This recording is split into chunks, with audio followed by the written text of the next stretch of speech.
ఈ review start చేసే ముందు ఒకటైతే ఫస్ట్ మాట్లాడాలండి. ఒక అప్రిసియేషన్ అయితే చేయాలి విశ్వక్ సేన్ గారి గురించి. ఎందుకంటే ఇప్పుడు వేరే హీరోలతో పోలిస్తే వాళ్ళు ఎంత పెద్ద హీరో అయినా కానివ్వండి, చిన్న హీరో అయినా కానివ్వండి, వాళ్ళతో పోలిస్తే విశ్వక్ సేన్ గారు తన ఆడియన్స్ మీద, తన ఫ్యాన్స్ మీద ఎస్పెషల్లీ తనకి ప్రేమ చాలా ఎక్కువ. అండ్ చాలా ఆలోచిస్తారు కూడా తన ఆడియన్స్ గురించి, తన ఫ్యాన్స్ గురించి ఎస్పెషల్లీ. ఎందుకు ఇలా అంటున్నానంటే, ఈ మెకానిక్ రాకీ సినిమాకి ముందు వచ్చిన గ్యాంగ్స్ ఆఫ్ గోదావరి ఏదైతే ఉందో, అది ఇప్పుడు దాని తర్వాత ఈ మెకానిక్ రాకీ ఎందుకు వదిలారు, దాని వెనకాల ఒక రీజన్ ఉంది. ఎందుకంటే ఆ గ్యాంగ్స్ ఆఫ్ గోదావరి చూసిన తర్వాత థియేటర్లో నాతో పాటు ఉన్న ప్రతి ఒక్కరు ఎవరైతే ఉన్నారో అది చూసి వాళ్ళ బుర్ర బ్లాస్ట్ అయిపోయి, ఓ మై గాడ్ నేను ఏ లోకంలో ఉన్నాను అని వాళ్ళు బైకుల మీద, కార్ల మీద ఇంటికి వెళ్ళడానికి ట్రై చేశారు. బట్ ఆ గ్యాంగ్స్ ఆఫ్ గోదావరి ఇచ్చిన ట్రామా నుంచి వాళ్ళు బయటికి రాలేక ఒకరికొకరు గుద్దేసుకున్నారనమాట పాపం. సో బైకులు, కార్లు బొక్కబడిపోయి ఇప్పుడు వాళ్ళు ఇంక్లూడింగ్ మీ టీఎఫ్ఐ బానిసలం కాబట్టి రిపేర్లు చేయించుకుందాం అంటే డబ్బులు లేవు. సో ఒక మంచి రీజనబుల్ ప్రైస్కి, లేకపోతే ఫ్రీగా అయినా వాళ్ళ బండ్లు, కార్లు రిపేర్ చేయడానికి మెకానిక్ రాకీ అని సినిమా వదిలారు. సో ఇది ఫ్యాన్స్ మీద ఉండాల్సిన ప్రేమ. అలానే ఇప్పుడు ఐ హోప్, అండ్ నేను డైరెక్ట్గా విశ్వకన్నకే చెప్తున్నాను, ఈ మెకానిక్ రాకీ తర్వాత ఇది చూసిన తర్వాత ఒక్కొక్కళ్ళకి మూడో కన్ను తెరుచుకుపోతుంది కాబట్టి కాస్త వాళ్ళని మళ్ళీ ఈ ప్రపంచంలోకి లాగడానికి మీరే ఒక డాక్టర్ క్యారెక్టర్, డాక్టర్ కాకీ అని ఇంకో సినిమా తీస్తారని ఆశిస్తున్నాను.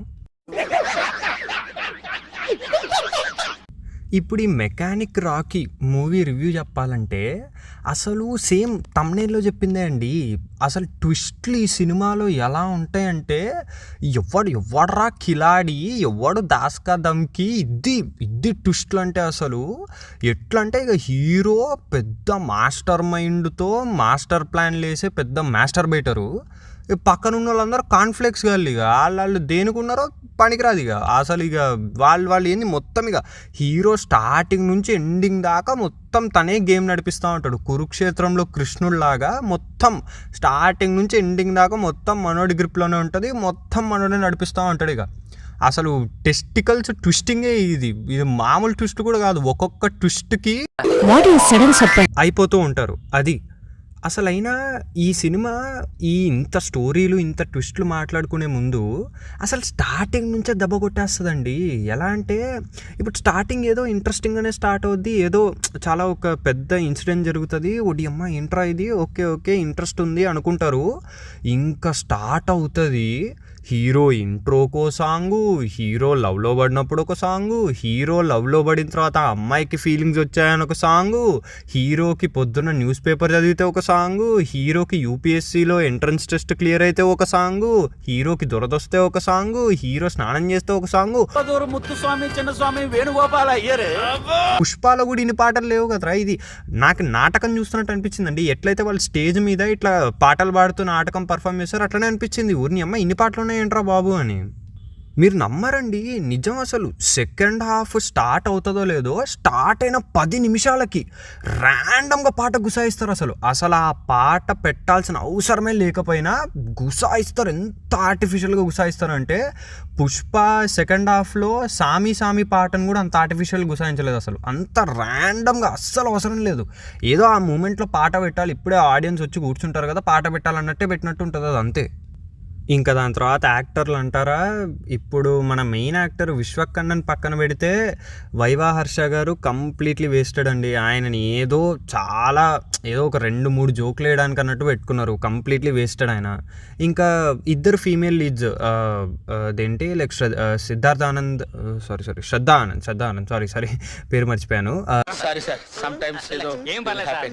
శ్రద్ధా ఆనంద్ గారు కానివ్వండి, లేకపోతే మీనాక్షి చౌదరి గారు కానివ్వండి, వాళ్ళకి ఇచ్చిన రోల్స్లో వాళ్ళు బాగానే చేశారు.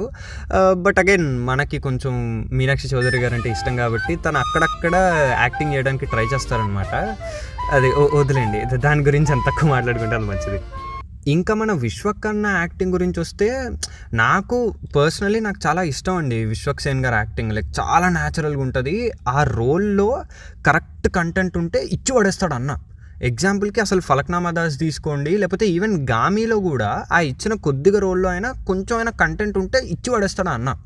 బట్ ఈ సినిమాలో అసలు ఏం రాయలేదండి డైరెక్టర్ గారు హీరో రోల్ని. అది లిటరలీ విశ్వక్ సేన్ గారికి సార్ మీరు బయట ఎట్లుంటారో ఆన్ కెమెరా కూడా అట్లనే బిహేవ్ చేయండి అన్నట్టు చెప్పినట్టు ఉంటుంది. అది చాలా ఏంటో వియర్డ్గా అనిపించింది విశ్వక్ సేన్ గారిని స్క్రీన్ మీద చూస్తుంటే. అరే అంటే అన్న యాక్టింగ్ చేస్తున్నాడు ఓకే, బట్ ఏంటిది అన్న రియల్ లైఫ్లో ఉన్నట్టే ఉంది కదా, ఏం క్యారెక్టర్ రాయలేదేంటి అన్నట్టే అనిపించింది నాకు. ఇంకా దాని తర్వాత సునీల్ గారు కూడా ఓకే, అది కొంచెం లైక్ ఏం స్పాయిలర్ లేకుండా చెప్పాలంటే సునీల్ గారిని కమెడియన్ చేస్తారండి.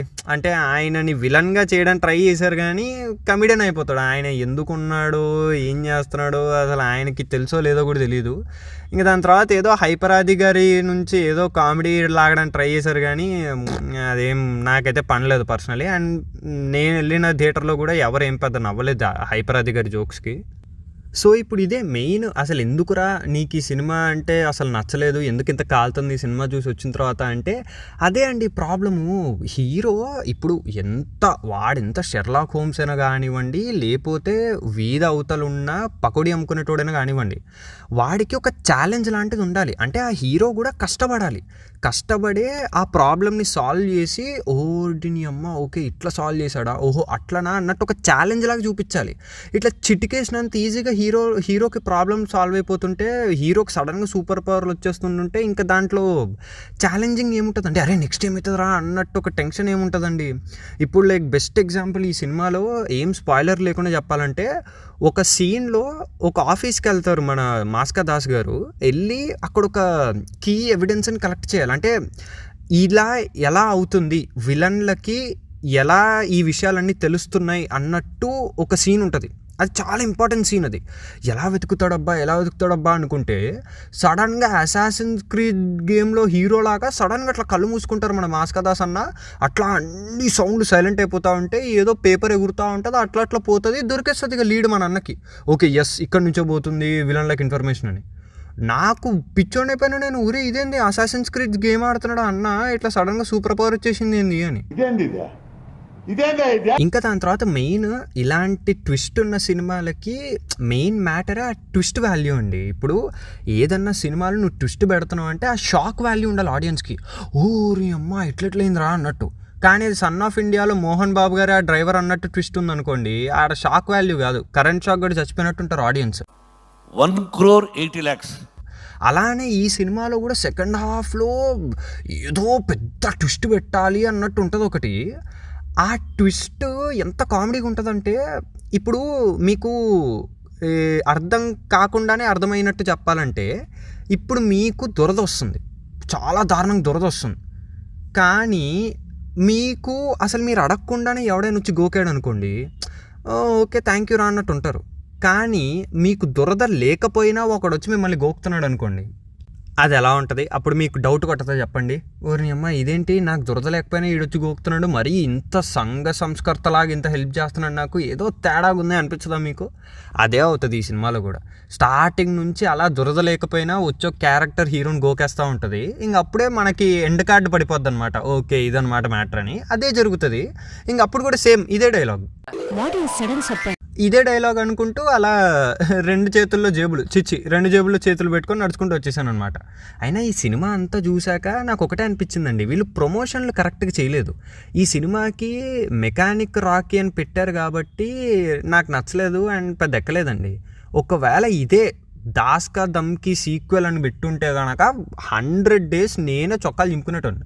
ఎందుకంటే సేమ్ అదే, ఇక పెద్ద ఏం తేడా లేదు, సేమ్ ఆ సినిమాలోనే ఉంటుంది ఈ సినిమా మొత్తం.